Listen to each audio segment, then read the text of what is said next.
Journal we के साहब ने उनसे कहा था इन्हें नौकरी का इनका बंदोबस्त करिए, और हमसे भी आश्वासन दिया था भाई आपकी नौकरी जरूर मिलेगी।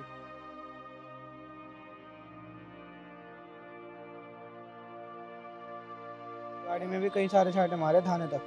थाने तक जी। क्या बोल रहे थे? गाली वाक्य नहीं गए थे, जिस पे केस करूंगा, देख तुझे अंदर करूंगा, ये करूंगा, वो करूंगा।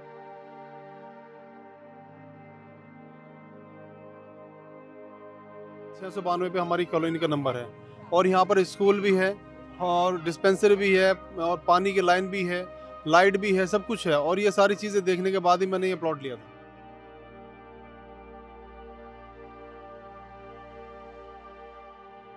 मनोज तिवारी जी और हमारे जो प्रदेश अध्यक्ष बीजेपी के सचदेवा जी, उन्होंने मुझे वादा किया था कि आपका मकान हम खड़े होकर बनवाएंगे। कम से कम मुझे एक बार फ़ोन करते, मेरे पास एक भी फ़ोन नहीं आया किसी का भी, ना एलजी साहब ने की तरफ से आया, ना मनोज तिवारी सर के पास से आया।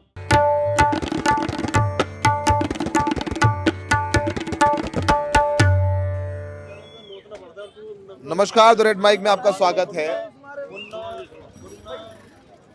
याद होगा सिलक्यारा की वो टनल जहां पर 41 मजदूर फंसे थे। अमेरिकी इंजीनियर आए, ऑस्ट्रेलियाई आए, तमाम तरीके की बड़ी बड़ी टेक्निक्स लगाई गई, फिर भी वो नहीं निकले। अंत में आए वो रैट माइनर्स जिन्होंने छेनी और हथौड़ी के दम पर उन 41 मजदूरों की जान बचाई और उनको निकाला। और उसका सिला मिला ये कि उन रैट माइनर्स में सबसे प्रमुख वकील हसन, उनका घर ढहा करके डीडीए ने जमींदोज कर दिया है। 24 घंटे से ज्यादा हो गए हैं। पूरा परिवार, वकील भाई की पत्नी, उनके 3 बच्चे ऐसे ही सड़क पर बैठे हुए हैं। उनका सामान देखिए बेड से बाहर पड़ा हुआ है। डीडीए ने अपनी दीवार कायम कर दी है और कह दिया है कि इसके आगे जाएंगे तो आप पर कानूनी कार्रवाई की जाएगी। तो दीवार बना दी है और सोचिए ये सारे आसपास घर वैसे के वैसे ही हैं, सिर्फ ये घर अवैध था। और आपको बताएं, खजूरी खास मुस्तफाबाद इलाके में आए तो यहाँ पर रजिस्ट्री नहीं होती है, पावर ऑफ अटर्नी होती है और दशकों से होती आ रही है। तो अगर ये अवैध थे तो घर कैसे बन गए? और आपको डीडीए की हकीकत नहीं पता है। तो ये वही देश के हीरो हैं जो सड़क पर अपने बच्चों के साथ 2 रातें बिता चुके हैं। दूसरी रात उनकी 2 रातें बिता चुके ही हैं। अब तो कहाँ जाना है। आश्वासन मिल रहा है, घर दिया जाएगा, मुआवजा दिया जाएगा, एलजी साहब ने भी कहा, लेकिन अब तक हुआ कुछ नहीं। कागज पर आकर के अधिकारी आकर के नहीं देगा कि देखिए हम दे रहे हैं, कागज पत्थर है। ये यहीं पर बैठे हुए हैं। ये वकील साहब है, उनकी पत्नी, उनके 3 छोटे बच्चे, और ये वो मुन्ना कुरैशी ये हैं, बाकी सब लोग। वो ये वही टीम है जिन्होंने जान बचाई थी उन 41 मजदूरों को। तब इनसे वादे किए गए थे। जनरल वीके सिंह, उन्होंने केंद्रीय मंत्री, उन्होंने कहा था कि आपको सरकारी नौकरी दी जाएगी। मनोज तिवारी ने कहा था कि घर और बढ़ा देंगे। हौसला अफजाई प्रधानमंत्री तक नहीं की, मुख्यमंत्री उत्तराखंड के। लेकिन हुआ क्या? कुछ नहीं। बस रात गई बात गई और घर और ढा दिया गया। वकील साहब, मैं सवाल तो नहीं पूछूंगा कैसा लग रहा है। यहाँ पर बैठे हुए हैं, हमने कल भी बात की आपसे। कोई आया आपके पास, डीडीए कोई अधिकारी आया कि नहीं भाई हम आपका घर बना के देंगे, मुआवजा ले लो? कुछ हुआ? सर अभी मेरे पास कोई नहीं है यहाँ पे, और ना मेरी बात कोई हो किसी से। कोई अगर मीडिया वाला मेरे से बता रहा है कि एलजी साहब ये कह रहे हैं, तिवारी जी ये कह रहे हैं, कोई क्या कह रहा है, मुझे उनसे ही पता लग रहा है। मुझे पर्सनल किसी का भी कॉल नहीं आया, डीडीए वाला का भी कॉल नहीं, किसी भी कॉल नहीं। ना एलजी साहब का कोई फोन आया, ना मनोज तिवारी का फोन आया, किसी का कुछ नहीं?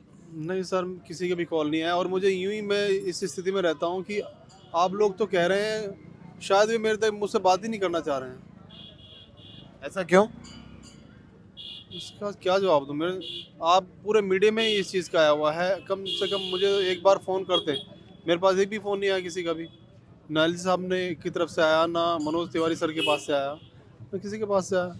और मुझे तो विश्वास ही नहीं हो रहा कि ये काम हो जाएगा, क्योंकि 2 महीने पहले मनोज तिवारी जी और हमारे जो प्रदेश अध्यक्ष बीजेपी के सचदेवा जी, उन्होंने मुझे वादा किया था कि आपका मकान हम खड़े होकर बनवाएंगे और आपके घर खाना भी खा के जाएंगे। 2 महीने पहले, कोई जो बहुत ज़्यादा टाइम की बात नहीं है सर। और 2 महीने बाद ही मेरे सामने ये हालात है। मैं रोड पे बैठा हूँ अपने बच्चों को। सम्मानित भी किया था इन लोगों ने आपको? जी, सम्मानित किया था और बड़े भरे मंच पे बोला। और आज मैंने एक बाइट अभी सुन रहा था मनोज तिवारी जी की, वे साफ लफ्ज़ों में कह रहे हैं कि हाँ हमने कहा था इस बारे में। अब कहा था और कहने के बाद मेरे साथ ये घटना घट गई, तो सर बड़े दुख की बात है। मेरे बच्चे रोड पे आ गए हैं, समझ ही नहीं यार मैं क्या करूँ। कल जब ये डेमोलिशन के लिए आए थे तब आप घर पर नहीं थे? नहीं सर, मैं भी घर पे नहीं था और मेरी बीवी भी घर पे नहीं थी। आप भी घर पे नहीं थे? आप कहाँ गए थे? अपने मायके गए हुए थे। यहाँ घर में बच्चे थे सिर्फ? सिर्फ बच्चे थे, छोटा बच्चा था और दोनों बड़े बच्चे थे, लड़का और लड़की, ये दोनों थे। पहले कोई नोटिस वगैरह, अमूमन जैसे डेमोलिशन होता है आकर के तो नोटिस देते हैं, कोई कागजी कार्रवाई होती है, बुला के बताते हैं, कुछ हुआ? नहीं सर, कोई कागजी कार्यवाही नहीं हुई, ना कोई नोटिस हुआ। ये डायरेक्ट जैसे एक चोर आता है ना सर, इस तरीके से आए और आके मेरे जो मकान में, जो उस वक्त जब मेरे 2 बच्चे थे, उन्होंने मुझे कॉल किया कि पापा कोई यहाँ पर हमें कॉल बोल रहा है कि कुंडी खोलो, और वो बड़े बदतमीजी से बोल रहे हैं। जब उन्होंने बड़े बदतमीजी से बोल रहे तो मैं भी घबरा गया। मैंने कहा ऐसी किसकी हिम्मत हो सकती है कि कौन ऐसे हरकत कर सकता है। तो मैंने उनसे बोला बच्चों आप कुंडी बंद कर लेना, अंदर से दरवाजा खोलना नहीं। फिर मैं जहाँ था वहाँ से बड़ी तेज़ आया वहाँ से भाग के, और मेरा एक्सीडेंट होते होते बचा। आगे जब मैंने देखा तो डीडे वाले थे और कुछ उनके साथ पुलिस वाले भी थे, और वे मेरे दरवाजे को इस तरीके से तोड़ रहे थे जैसे क्रिमिनल का घर है, कोई क्रिमिनल है, इस तरीके से उस घर को तोड़ रहे थे जिसमें मेरे बच्चे। मैंने उनसे पूछा क्यों घर तो क्यों तोड़ रहे हो आप, क्या वजह है? मैंने कहा मैं सर सिलक्यारे से है ना 41 लोगों की जान बचा के हम लोग आए हैं सर, आप क्या कर रहे हो ये, और आप कम से कम इस चीज़ की शर्म तो कीजिए। लेकिन उन्होंने कुछ नहीं सुना मेरा, और उन्होंने पुलिस वाले से कहा सर ये परेशान कर रहा है, आप इसे यहाँ से लेके जाओ। तो पुलिस वाले में धक्के मुक्की करके ले गए पुलिस स्टेशन में। फिर मेरे बाद उन्होंने घर का गेट तोड़ दिया सर, और घर का गेट तोड़ के जब वे अंदर घुसे तो उन्होंने हमारे बच्चों के साथ, जो कि नाबालिग हैं, दोनों नाबालिग, एक 17 साल एक 14 साल है, उनके साथ मार पिटाई की। क्या ये अच्छी बात है? हमारा मकान भी तोड़ जाए, हमारे साथ मार पिटाई भी की जाए। बच्चों को मारा? आपके बेटा कितना बड़ा है? कहाँ है आपका बेटा? बेटा ही खड़ा हो गई। बेटा यहाँ पे भाई, बेटा यहाँ पे आ। बेटा आपका नाम क्या है? मेरा नाम मोहम्मद अजीम हसन है तो आपको कल पीटा पुलिस वालों ने? जी। क्या क्या हुआ था बताओ। कल जैसे उन्होंने गेट तोड़ा, गेट तोड़ने के बाद उन्होंने मेरे थप्पड़ मारे, कॉलर पकड़ के गंदी गंदी गाली बकी है, थप्पड़ ही मारे आपके? थप्पड़ मारे। और जो मेरी सिस्टर है उसके भी मतलब लेडीज पुलिस ने उसके भी चाटे मारे। महिला पुलिस ने उसके भी छापड़ मारे? क्यों मारे? बेवसूल गेट नहीं खोला हमने, इसलिए कि गेट नहीं खोल रहे थे जी। इसलिए थप्पड़ मारा आपको? थप्पड़ मारे हमको, और क्या नाम, गाड़ी में डाल के ले गए, गाड़ी में बिठा के जगह से चाटे मारे। आपको भी और आपकी बहन को भी? जी जी जी। मेरी बहन को गाड़ी में नहीं मारे, मेरी बहन को घर में ही मारा, मतलब। और आपको गाड़ी में भी मारे? मुझे गाड़ी में भी कई सारे चाटे मारे, थाने तक। थाने तक? जी। क्या बोल रहे थे? गाली वाक्य नहीं कहते, जिस पे केस करूंगा, देख तुझे अंदर करूंगा, ये करूंगा वो करूंगा। और आपकी उम्र कितनी है? मेरी उम्र 17-18 का हो जाऊंगा इस साल में, अभी 17 का हूँ। 17 के हो? क्या पढ़ाई करते हो? क्या करते हो? पढ़ाई मेरी देखो लॉकडाउन में छूट गई थी, लॉकडाउन में यहाँ एनआरसी के दौरान चले गए थे। हैं? अभी फिलहाल ओपन से पढ़ाई कर रहा हूँ। ओपन से पढ़ाई कर रहे हो ना? पढ़ाई कर रहे हो, ओपन से कर रहे हो ना? जी जी। काम भी सीख रहा है, काम भी सीख रहा है आपका। जी जी। तो इसको मारा मतलब चाटे, आपने बोला नहीं कि आप क्यों मार रहे हो, मेरी क्या गलती है? मैंने कहा आप क्यों मार रहे हो, मेरी क्या गलती है? गाली वाक्य के गेट नहीं खोल रहा ना, और वो बन रहा क्या नाम, उल्टा सीधा बोल रहे, क्या नाम, गेट क्यों नहीं खोल रहा था। मैंने कहा आप हमारा घर तोड़ रहे इसलिए नहीं खोला था, तो ज़्यादा सुनी नहीं और गाली वाक्य चाटे मारे। चाटे मारे आप? फिर इनके भी मारा है मुँह पे। मैं कल आया, मैंने आते ही भाई मैंने आप क्या अत्याचार कर रहे हो। जिन लोगों ने देश के लिए अपनी जान जोखिम में डाली थी, जिन्होंने 41 लोग बचाए, तुम उन्हीं के घर को तोड़ रहे हो, वकील हसन के घर को तोड़ रहे हो। अरे हमें देख लो, मैं पूरा हम 27 घंटे तक लगातार उत्तराखंड में फंसे उन्हें निकालने का प्रयास करा और निकाल के लाए। आज तुमने उन्हीं का घर तोड़ दिया। मैंने उनसे कहा, मैंने आपके पास कोई नोटिस है या कुछ है जो तोड़ रहे हो आप हमारा घर? उन्होंने सुना नहीं और तुरंत पुलिस प्रशासन आई, मेरे को माँ बहन की गाली दी और जिप्सी में बिठाया। मैं उसका ना चेहरा भी सारी चीज़ देख रखी है मैंने। मैं कोर्ट में जाऊंगा, डीसीपी साहब के पास जाऊंगा, जहां मुझे जाना होगा वहां तक जाऊंगा, मगर उन तीनों चारों पुलिस वालों को मैं सस्पेंड जरूर करवाऊंगा। बेटी कहाँ है आपकी? इनकी बेटी ये रही अलीजा। बेटा आपको भी मारा? हाँ, इसे भी खींच के ले गई हैं वो।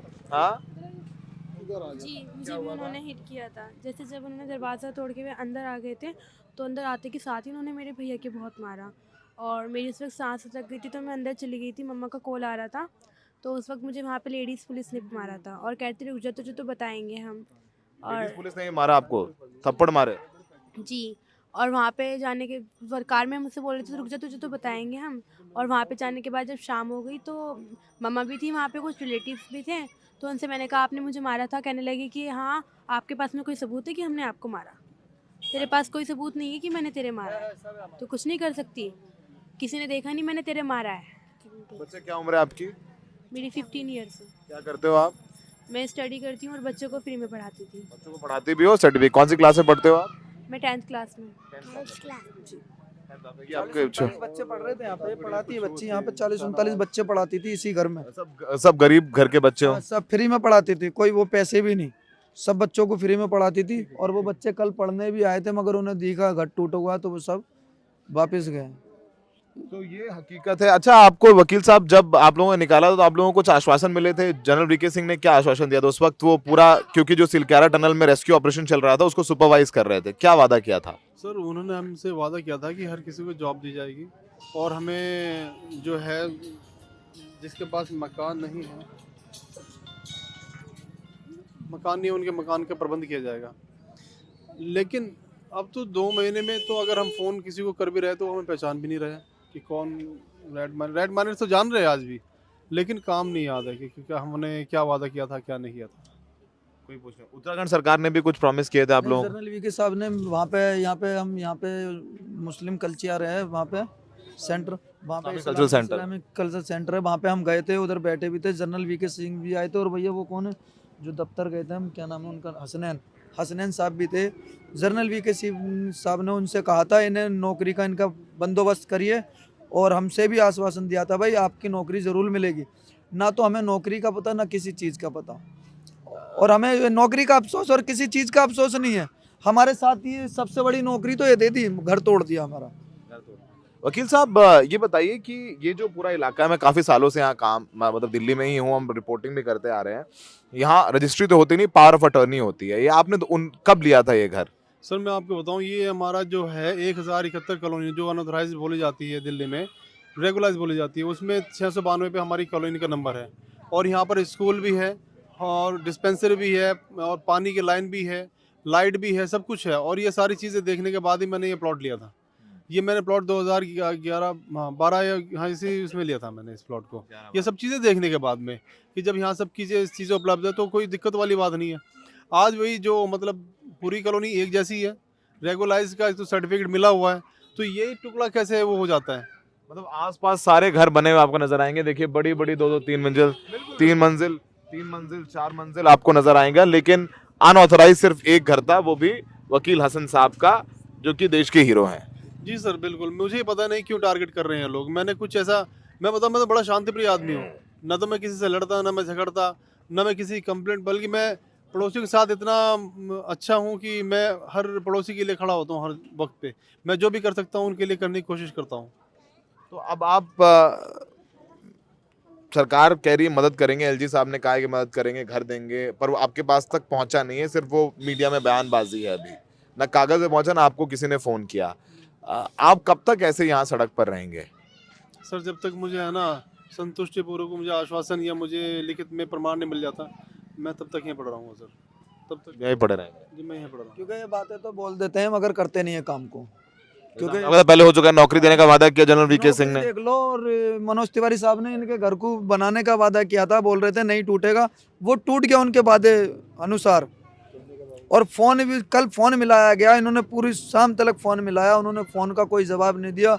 हर जगह फोन करा, किसी ने कोई जवाब नहीं दिया। तिवारी जी को आपने फोन किया था वकील साहब का? मैंने किया था फोन उनको, लेकिन मेरा फोन नहीं उठा सर। नहीं उठा।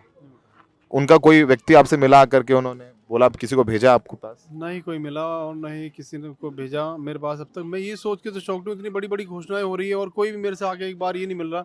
कम से कम जख्मों को सहलाई दे, जितने जख्म दे दिए कम से कम सहलाई दे, कोई बात नहीं सर, हम तुम्हारे साथ हैं, यही बोलते, इससे हमें संतुष्टि हो जाती है। लेकिन ये लोग तो सिर्फ मीडिया पे घोषणा कर रहे हैं, समझ में नहीं आ रहा है ये होंगी भी पूरी या नहीं होंगी। आखिरी सवाल मैं भी क्या ही पूछूं आपसे, आपका सामान तो पूरा अंदर ही है कि निकाल पाए कुछ? इधर पड़ा हुआ है, यहाँ पर देखिए कुछ पड़ा हुआ है, और कुछ मेरा अंदर दबा दिया उन लोगों ने, मुझे निकालने तक का मौका नहीं दिया उन लोगों ने।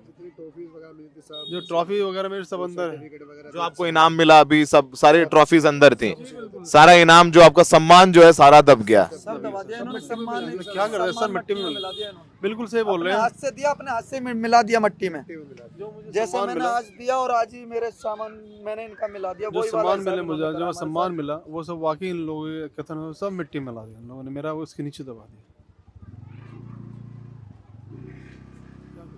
क्या बोल सकता हूँ बस।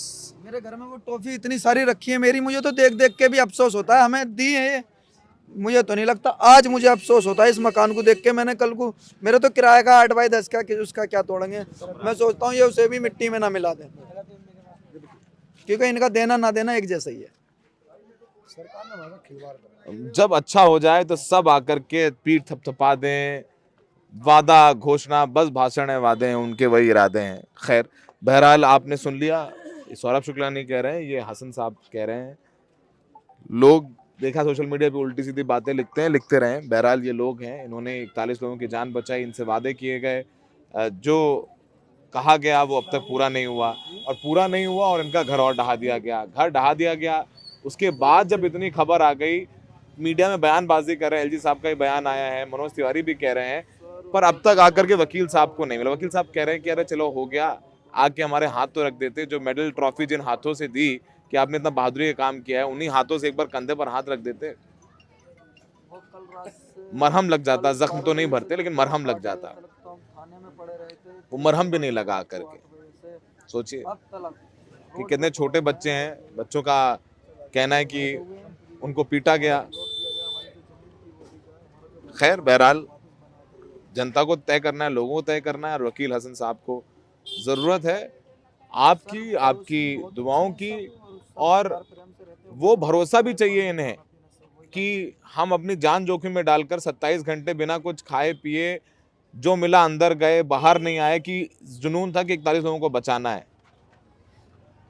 उन जुनूनी लोगों को भी अगर यहाँ पर सड़क पर बैठ करके अपने बीवी बच्चों के साथ